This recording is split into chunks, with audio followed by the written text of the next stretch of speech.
Children welcome to Hindi grammar class. बच्चों आज हम पार्ट 1 पढ़ेंगे भाषा और व्याकरण मीन्स लैंग्वेज एंड ग्रामर। तो इस चैप्टर में बच्चों हम भाषा और व्याकरण के बारे में पढ़ेंगे। सबसे पहले हम पढ़ेंगे what is the meaning of language. Language means भाषा। भाषा का क्या अर्थ है? देखिए, मनुष्य एक सामाजिक प्राणी है मीन्स सोशल बीइंग।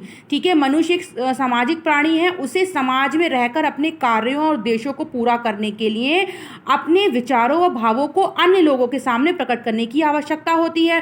देखिए, मनुष्य जो है वो सोशल बीइंग है, सामाजिक प्राणी है और इसी समाज में रहता है और इस समाज में रहकर उसके पास बहुत सारे काम होते हैं और उसके उद्देश्य भी होते हैं। देखिए, हर मनुष्य का कोई ना कोई उद्देश्य होता है, लक्ष्य होता है, ऑब्जेक्टिव होता है। तो उसे पूरा करने के लिए क्या करना पड़ता है? उसे अपने विचारों को और भावों को एक दूसरे के सामने प्रकट करने की आवश्यकता होती है, ज़रूरत होती है। तो वो कैसे अपनी जो ज़रूरतें हैं और जो भी उसके उद्देश्य हैं, कार्य हैं, वो कैसे एक दूसरे के सामने प्रकट कर पाएगा? विचारों और भावों को प्रकट करने के लिए मनुष्य भाषा का प्रयोग करता है। तो अपने विचार और जो अपने भाव होते हैं, जो भी आइडियाज़ होते हैं, जो नॉलेज होती है, उसे शेयर करने के लिए हमें किसकी ज़रूरत होती है? भाषा की ज़रूरत होती है। अगर मुझे आपसे कोई बात कहनी है तो मैं हिंदी भाषा का प्रयोग कर रही हूँ, तभी तो मैं अपनी बात आपके साथ कह सकती हूँ या फिर आप अपनी बात मुझसे पूछ सकते हैं। तो भाषा जो है एक माध्यम है, एक मीडियम है अपनी बात को कहने का, समझाने का और समझने का। भाषा के बिना मनुष्य का काम नहीं चल सकता। क्या बिना भाषा के हम कोई बात कर सकते हैं? नहीं कर सकते हैं। भाषा के माध्यम से ही मनुष्य अपने विचार दूसरों को समझाकर तथा दूसरे के विचार समझकर अपने कार्यों व जीवन को सरल और सुगम बनाता है। देखिए, भाषा का ही यूज़ करके जो है हम दूसरों को मतलब समझाते हैं चीज़ों को और दूसरे के विचार जो है वो हम समझकर अपने कार्यों को पूरा करते हैं और अपने जीवन को सरल बनाते हैं। ठीक है, तो अभी यह लैंग्वेज है, हिंदी लैंग्वेज है। अगर मैं हिंदी लैंग्वेज में आपको समझा रही हूँ इस चैप्टर को, तो आप क्या अपनी इन सारी चीज़ों को समझ रहे हैं और अपने कार्यों को पूरा भी कर रहे हैं? तो ये आपकी जीवन को कैसा बना रहा है? सरल भी बना रहा है और सुगम बनाता है। ठीक है, नाउ नेक्स्ट हम बात करते हैं। इस प्रकार देखिए, यहाँ पे परिभाषा लिखी है। भाषा की डेफिनेशन, भाषा वे साधन है। साधन मतलब मीडियम। दो लोग आपस में बात करते हैं, उन दोनों के बात करने का क्या मीडियम है, क्या साधन है? भाषा वे साधन है जिसके द्वारा हम अपने मन के भावों और विचारों को दूसरों के सामने प्रकट करते हैं तथा दूसरे के भावों और विचारों को सुनकर तथा पढ़कर समझते हैं। जो भी आइडियाज़ होते हैं या विचार, जो भी व्यूज़ होते हैं, वो हम कैसे समझते हैं? भाषा के द्वारा जो है हम आपस में एक दूसरे की बातों को समझते हैं और सुनते हैं। ठीक है, सुनकर तथा पढ़कर समझते हैं। अगर मैं कोई भी वर्कशीट देती हूँ तो आप उसे पढ़कर समझते हो, अभी मैं बोलकर समझा रही हूँ तो आप मेरी बात को सुन रहे हो। तो सुन के जो भाषा है, मीडियम है भाषा, हिंदी भाषा में यूज़ कर रही हूँ तो आप उस भाषा से समझ रहे हो। तो भाषा एक साधन है। ठीक है, नेक्स्ट, संपूर्ण भारत में भिन्न भिन्न भाषाएं बोली जाती हैं। भिन्न भिन्न मीन्स अलग अलग भाषाएं बोली जाती हैं पूरे भारत में, जैसे हिंदी, बंगला, मराठी, उर्दू, गुजराती, कन्नड़, पंजाबी, कश्मीरी, मणिपुरी आदि। तो ये सारी भाषा जो है वो भारत में बोली जाती हैं अलग अलग जगहों पर। संसार में भिन्न भिन्न भागों में भी विभिन्न भाषाएं बोली जाती हैं। अब देखिए, अब अगर हम वर्ल्ड की बात करते हैं, पूरी दुनिया की बात करते हैं, तो पूरी दुनिया में भी अलग अलग भिन्न भिन्न मीन्स अलग अलग भाषाएं बोली जाती हैं। जैसे रूस में रूसी भाषा, चीन में चीनी भाषा और इंग्लैंड में अंग्रेज़ी भाषा आदि। ये सारी भाषा जो है वो अलग अलग देशों में बोली जाती हैं, अलग अलग भाग जो हैं हमारे संसार के, पूरे वर्ल्ड के। अब देखिए, भाषा को दो पार्ट में बांटा गया है। भाषा के प्रकार, काइंड्स ऑफ लैंग्वेज। देखिए, क्या क्या काइंड्स हैं? भाषा के दो रूप होते हैं, मौखिक और लिखित। देखिए, मौखिक भाषा क्या कहलाई जाएगी? Oral language. जैसे मैं ओरल लैंग्वेज से आपको समझा रही हूँ, मुंह से बोलकर। जब हम अपने विचार मुख से बोलकर दूसरों के सामने प्रकट करते हैं तो भाषा का ये रूप मौखिक कहलाता है। जैसे मैं अपनी बात जो है वो आपसे बोलकर समझा रही हूँ आपको, तो ये मौखिक भाषा का रूप है। मौखिक भाषा का प्रयोग साक्षर और निरक्षर दोनों लोग करते हैं। देखिए, मौखिक भाषा का जो यूज़ है, जो इसका प्रयोग है, प्रयोग मीन्स यूज़, कौन कौन लोग करते हैं? साक्षर और निरक्षर लोग। साक्षर मीन्स कौन होते हैं? लिटरेट, और निरक्षर मीन्स इलिटरेट, जो अनपढ़ सीखा ही नहीं है। तो मौखिक भाषा का प्रयोग साक्षर और निरक्षर दोनों लोग ही कर सकते हैं। निरक्षर लोग भी कर सकते हैं और साक्षर मीन्स लिटरेट और इलिटरेट दोनों लोग ही कर सकते हैं। अब देखिए, लिखित भाषा मीन्स रिटन लैंग्वेज। जब हम अपने विचार लिखकर प्रकट करते हैं तो भाषा का ये रूप लिखित भाषा कहलाता है। देखिए, जब हम भाषा को लिखकर, जैसे आप लोग एग्जाम्स देते हैं तो उसमें लिखकर जो भी क्वेश्चन आंसर्स होते हैं, क्वेश्चन पेपर सॉल्व करते हैं और फिर टीचर उसको चेक करता है, तो वो कौन सी भाषा है? Written language. आप रिटन में उसको लिखकर अपनी बात को कहते हो, तो लिखित भाषा का रूप है। लिखित भाषा का प्रयोग केवल साक्षर लोग ही कर सकते हैं। देखिए, लिखित भाषा का जो प्रयोग है केवल साक्षर लोग कैसे कर सकते हैं? देखिए, जिसको लिखना आएगा वही तो लिखेगा। अनपढ़ तो इंसान नहीं लिख सकता, इलिटरेट इंसान नहीं लिख सकता, निरक्षर लोग नहीं करते हैं। जब व्यक्ति संकेतों के द्वारा अपने विचार प्रकट करता है तो ये सांकेतिक रूप कहलाया जाता है। इशारों से अगर कोई बात कहता है, जैसे मूक बधिर लोग इशारों, संकेतों तथा मुख भंगिमाओं के माध्यम से अपने विचार प्रकट करते हैं।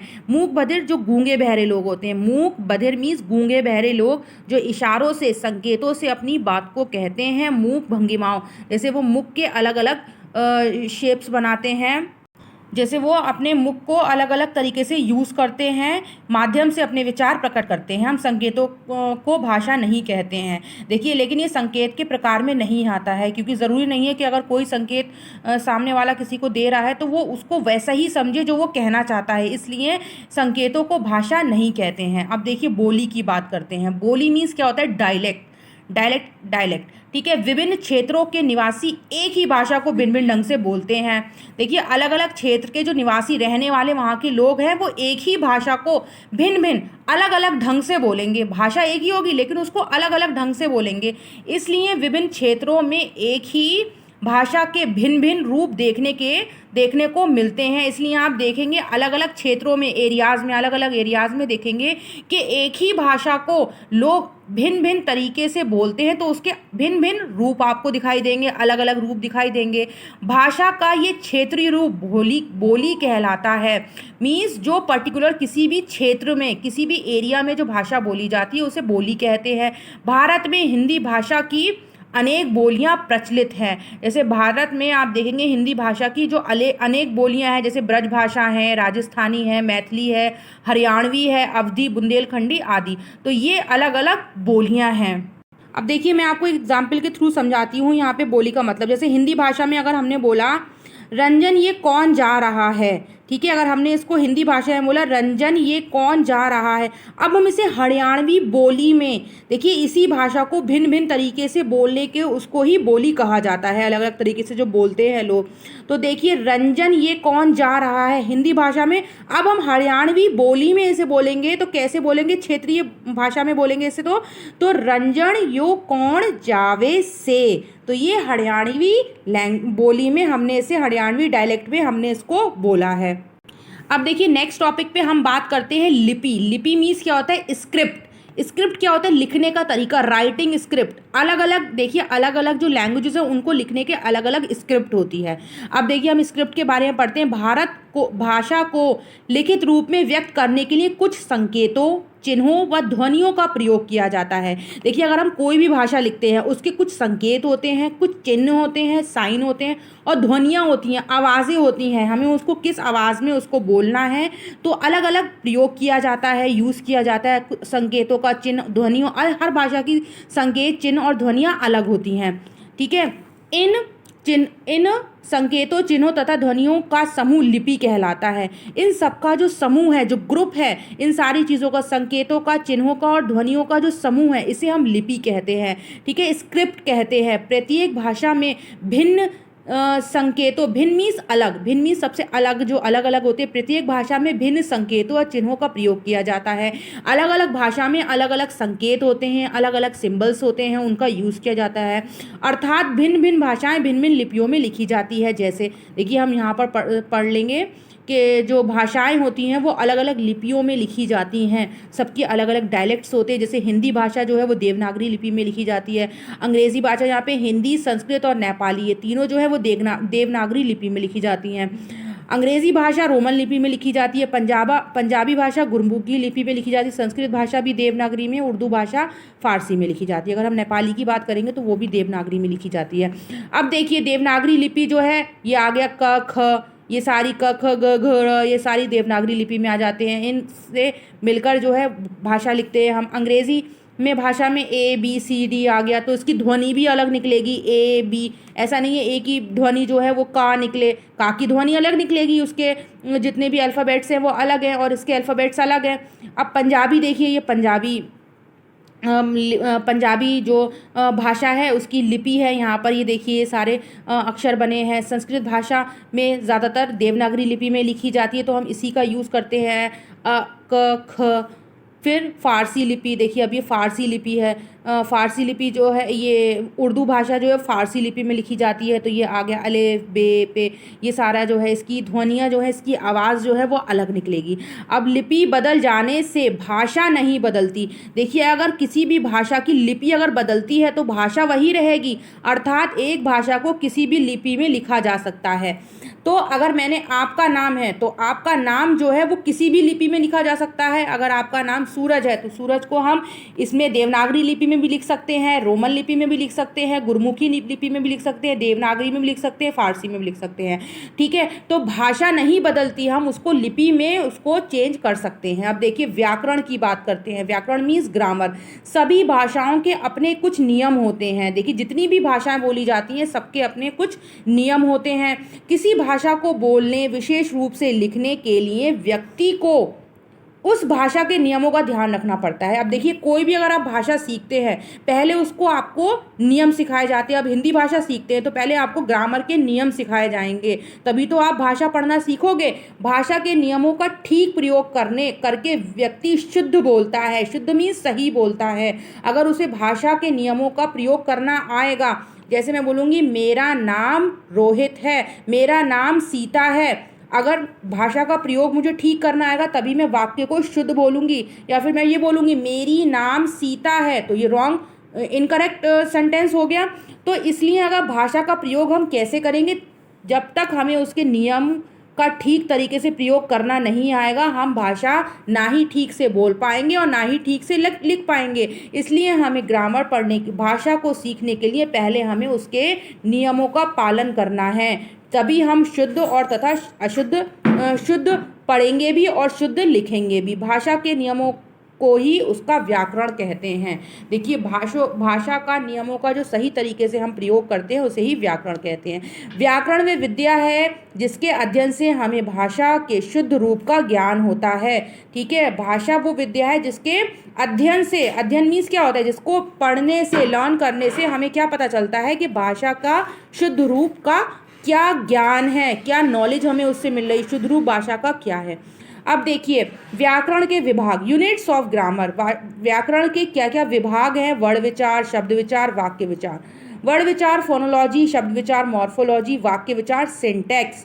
तो वर्ण विचार, वर्ण मीन्स अक्षर। व्याकरण के इस विभाग में वर्ण, अक्षर, वर्णमाला, वर्णों के प्रकार, उच्चारण मीन्स जो हम प्रोनाउंसिएशन करते हैं, बोलते किसी भी अक्षर को हमें कैसे बोलना है, उसका उच्चारण करना है, उच्चारण स्थान आदि के विषय में बताया जाता है। तो वर्ण विचार में ये सारी चीज़ें बताई जाती हैं। शब्द विचार में, व्याकरण के इस विभाग में शब्द की परिभाषा, इसमें आपको शब्द की परिभाषा, शब्द के विभिन्न प्रकारों तथा शब्द रचना के विषय में बताया जाता है। ये सारी चीज़ें आपको शब्द विचार में बताई जाती हैं, वर्ड। ठीक है, मॉर्फोलॉजी इसे बोलेंगे। वाक्य विचार, अब देखिए वाक्य की बात करते हैं, पूरा सेंटेंस, सिंटैक्स। इस विभाग में वाक्य की बनावट मीन्स आपको पूरा सेंटेंस लिखना है, कैसे लिखेंगे उसको, कैसे हमें फ्रेम करना है सेंटेंस, वाक्य के भेद तथा वाक्यों के अंग का अध्ययन, अध्ययन मीन्स पढ़ना, अध्ययन करना, लर्न करना, इसमें ये सारी चीज़ें सिखाई जाती हैं। ओके चिल्ड्रन, बाकी ये अभ्यास वर्क जो है हम कॉपी में करेंगे। Now student let's do some exercise work. Number 1 खा पोर्शन, रिक्त स्थानों की पूर्ति कीजिए। आपको फिलअप्स करने। इंग्लैंड में डैश भाषा का प्रयोग किया जाता है। इंग्लैंड में कौन सी भाषा का प्रयोग किया जाता है? अंग्रेजी भाषा का। लिखित भाषा का प्रयोग केवल डैश लोग ही कर सकते हैं। कौन लोग कर सकते हैं? साक्षर लोग। ठीक है, जो लिटरेट लोग होते हैं, लिटरेट लोग जो पढ़े लिखे लोग होते हैं वही लिखित भाषा का प्रयोग कर सकते हैं। भाषा के डैश का रूप को बोली कहते हैं। क्षेत्रीय रूप को, जो अलग अलग एरियाज में बोली जाती है, उस रूप को बोली कहते हैं। संस्कृत भाषा डैश लिपि में लिखी जाती है, देवनागरी। सभी भाषाओं के अपने कुछ नियम होते हैं, हर भाषा के अपने कुछ नियम होते हैं, मीन्स रूल्स होते हैं, हमें उसको फॉलो करना है, तभी तो हम ग्रामर उसको किसी भी भाषा को ठीक तरीके से बोल भी पाएंगे और लिख भी पाएंगे। भारत में प्रयोग होने वाली किन्हीं 8 भाषाओं के नाम लिखिए। हिंदी, बंगला, मराठी, उर्दू, गुजराती, कन्नड़, पंजाबी। देवनागरी लिपि में लिखी जाती है, अंग्रेजी भाषा, रोमन लिपि में, पंजाबी, गुरुमुखी, उर्दू भाषा, फारसी लिपि में। नेक्स्ट, गोले में कुछ अक्षर दिए हैं, इन अक्षरों को मिलाकर आप कितनी भाषाओं के नाम बना सकते हैं, इन्हें लिखिए। अब देखिए इसमें गोले में कुछ अक्षर बने हैं, इनसे आपको भाषाएं बनानी हैं। कितनी भाषा बना सकते हैं, देखिए यहाँ पर मैंने 6 लिखा है, 7 आप खुद सर्च करेंगे। तो देखिए यहाँ पर उर्दू भाषा बनना है, यहाँ पर देखिए यहाँ से उर्दू भाषा बनना है, गुजराती बनना है, मराठी, कश्मीरी, मलयालम, उड़िया।